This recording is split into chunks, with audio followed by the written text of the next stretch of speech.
Bore da, prynhawn da, neu noswaith da. How far would you walk to listen to your favourite singer, your favourite performer, your favourite group? Would you walk a mile, 2 miles, maybe even 5 miles? I'm going to tell you about a composer called Bach, Johann Sebastian Bach. And he walked 200 miles and more, 200 miles.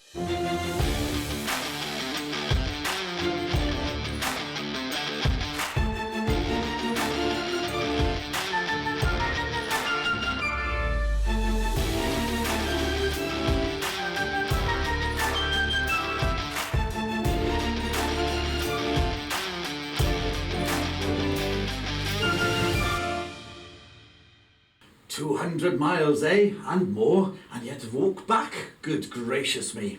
So a very dedicated young man he was at the time. Either that or he wasn't enjoying his job much. So, Johann Sebastian Bach, by the way, Bach, he's not Welsh, he wasn't a little man. He was German. I've got a little bust of him here, look, let's see if I can get this close to the camera. There he is, look. He normally sits by my piano and gives me inspiration when I need it, which is quite often. He was born in 1685. Now, those fairly astute amongst you might remember the date. 1685. Do you remember listening to Handel last week? He was born in 1685 as well. 1685, it was a great year for composers. There was another composer, a chap called Scarlatti. So not so many people have heard of him, but he's well known. And anybody playing the piano up to grade 8 will surely have played some of Scarlatti's music. So these people, I think we worked out last week, they'd all be about 335 years old if they were still around or thereabouts. It's a long time ago. Do you remember I mentioned last week that this time is called the Baroque period. It's the Baroque period, and it's a time when music dances, even the slow music dances. It's got a bit of go about it. It lilts. So Bach, Johann Sebastian Bach was born in Germany in 1685. And basically, in his life, he had 3 jobs. The first job was as an organist. And guess what he wrote lots of when he was an organist? He wrote lots of organ music. The thing to remember is this. In those days, you didn't really pop into your local music store and find the latest hit by some great composer. They didn't really exist. Composers wrote for their time, just for their time. So most music was written by people who were still alive, which is crazy compared to today when most music that we listen to, most classical music, has been written by people who are long dead. So when Bach needed organ music, he wrote it.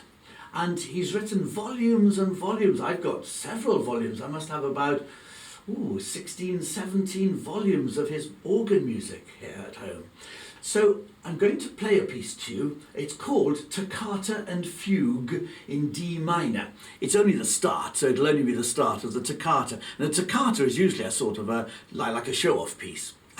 So have a little listen to it, see what you make of it.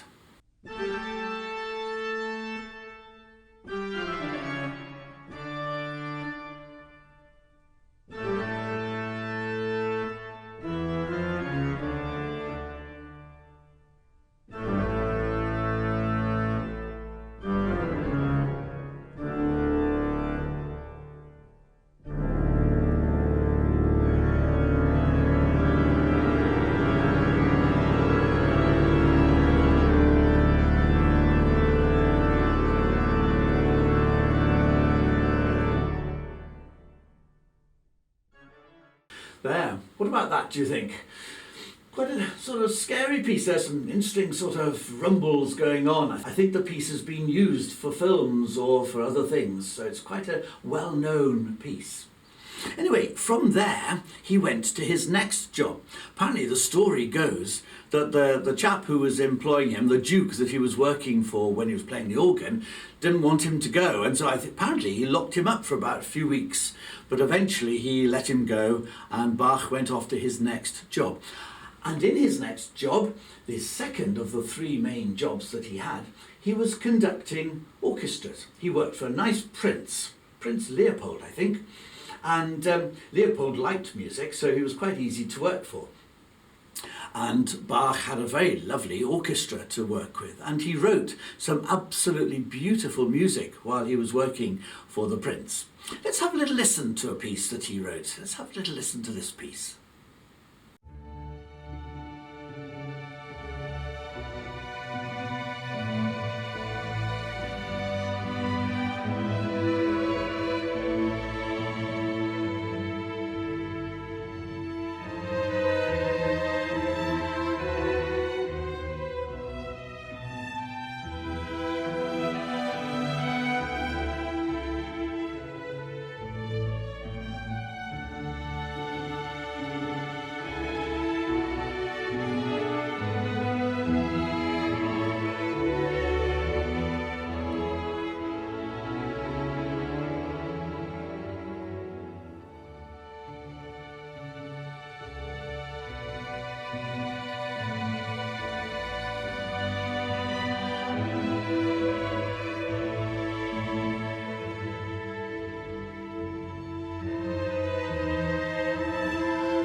There, that's quite a well-known piece, isn't it? It comes from an orchestral suite.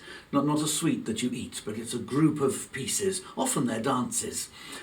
So he was enjoying working for the prince. But during this time, I think, he did send off some pieces to another employer called the Duke of Brandenburg. And it must be that he was hoping, probably, for a job there. So let's have a little listen to this next piece. This comes from one of the Brandenburg concertos.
If it was a job application, it didn't really work.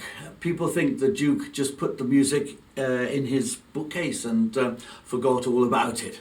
So that didn't work. But the nice thing was that the music survived.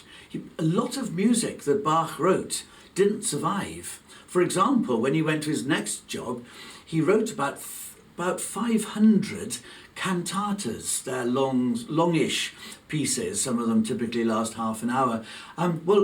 About 200 of them have gone missing. No one knows what they're like at all. So music often got lost, or it was used for wrapping fish or whatever it was. I mean, it seems terrible today that one of the greatest composers that ever lived should have his music wrapping fish. But it's probably quite true. So anyway, this job eventually came to an end. The prince married a lady who really wasn't all that keen on music at all.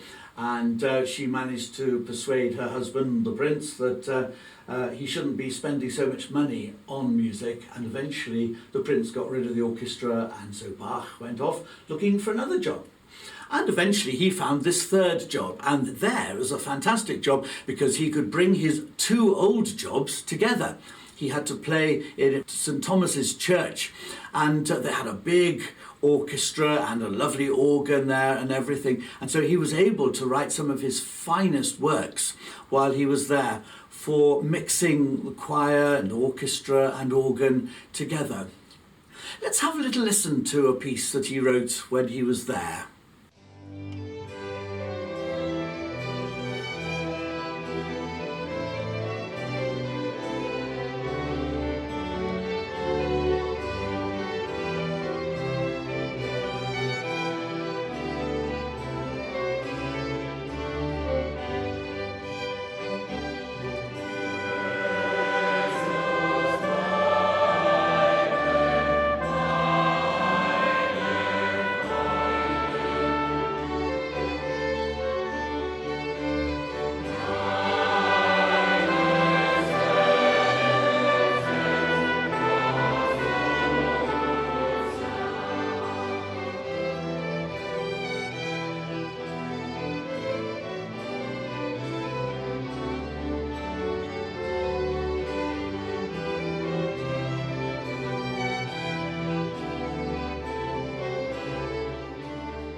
That piece is called Jesu Joy of Man's Desiring and comes from a larger type of work called a cantata. If you remember, I mentioned that quite a few of these cantatas had gone missing. And they are basically longer works, about 20 minutes long, half an hour maybe, there's no rule about it. He also, I don't know if you remember me last week talking about oratorios. Handel wrote lots of oratorios, and Bach wrote passions. He set the events in the Bible that lead up to the death of Jesus Christ. He set them to music. There are two very well-known ones of his. One is called the St. John Passion, and the other one is called the Matthew Passion. Perhaps we could just listen to this start of the Matthew Passion. It's got a very arresting start to it, and what you hopefully will notice is that although it's quite slow, it's still got that lovely pulse to it. It still dances in a less obvious way.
Beautiful. So, towards the end of his life, Bach was considered a bit old-fashioned. Things were starting to move on a bit. He died in 1750, and by then the new sort of music was coming in, and he was considered a bit of an old stick, really, but always very much revered and thought of very, very highly indeed. His music would pretty much have disappeared altogether, except that there was a composer a bit later on called Felix Mendelssohn, and he discovered the music for the Matthew Passion, which is the piece that you just heard, and he performed it. And from that time on, people were asking for more of the music of Johann Sebastian Bach. And so a composer who thought his music would have died with him is still remembered to this day and is really considered one of the three great composers. He and Mozart and Beethoven are generally considered to be the great three giants of classical music. So, should we listen to the first piece one more time, the Brandenburg Concerto, and I'll see you next week for another exciting instalment.